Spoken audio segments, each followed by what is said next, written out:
guys. Welcome to another episode of Hiking Time. And I do believe that this is probably the last episode of gear related stuff. So yay, you've made it this far.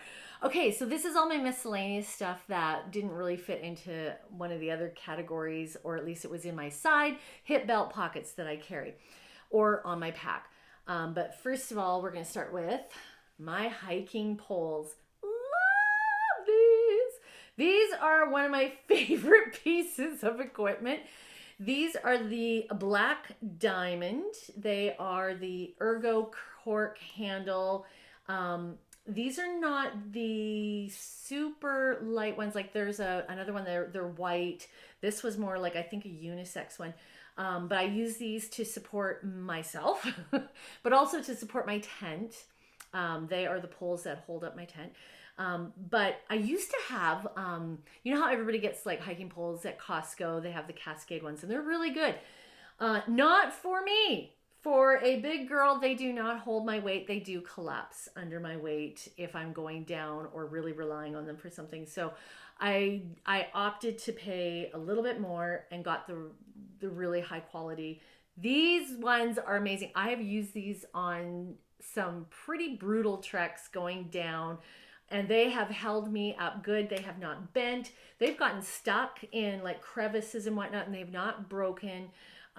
They are a little bit heavier than most trekking poles that hikers on the PCT use, but these work for me. So I love them. They're going to keep me upright, hopefully, for the most of the trek.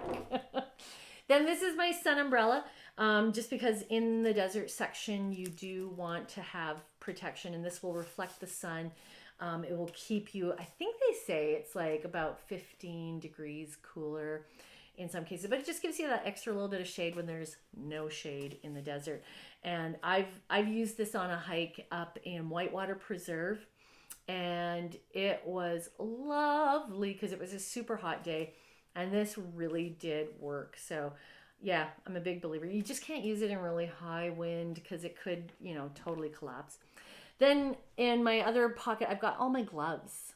So for my gloves, I've got the sun gloves, and these are not the outdoor research that everybody always gets. These are the ones that I could get in Canada that were highly recommended. They're called the Glacier Glove. They are a little sturdier, heavy duty, grip wise, at least in my opinion, for protection from the sun.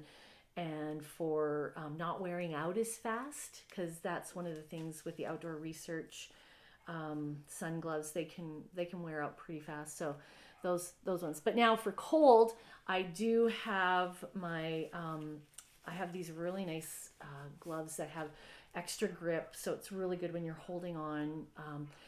If they aren't warm enough, then I have these to put over top. And these are lovely.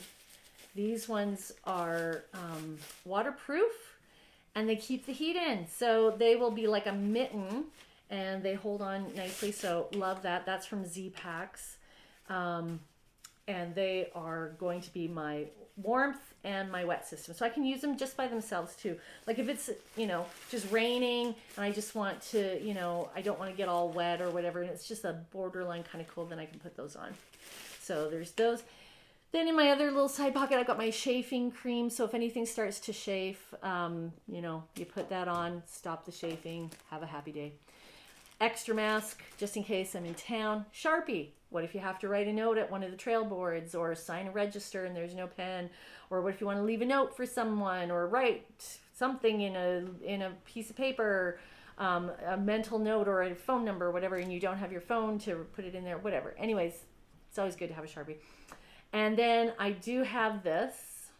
It's just a itty bitty, but this is a pepper spray, because we had reports of a bad dude out on the trail. And so not going to take any chances. And this could also help if there is a threatening situation with a mountain lion.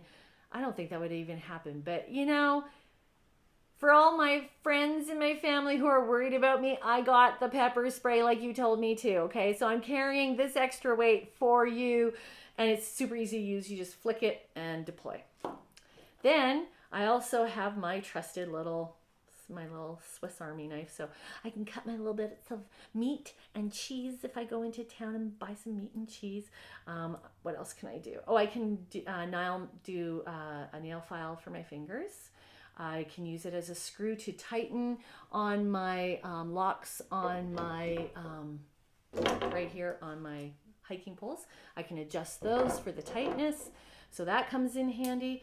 And then for opening up all of my Mountain House meals, I have scissors. So zip, zip, zip, zip, zip, zip. Awesome. And then the really kind of important stuff, tweezers for the ticks. I think I had 3 ticks last year.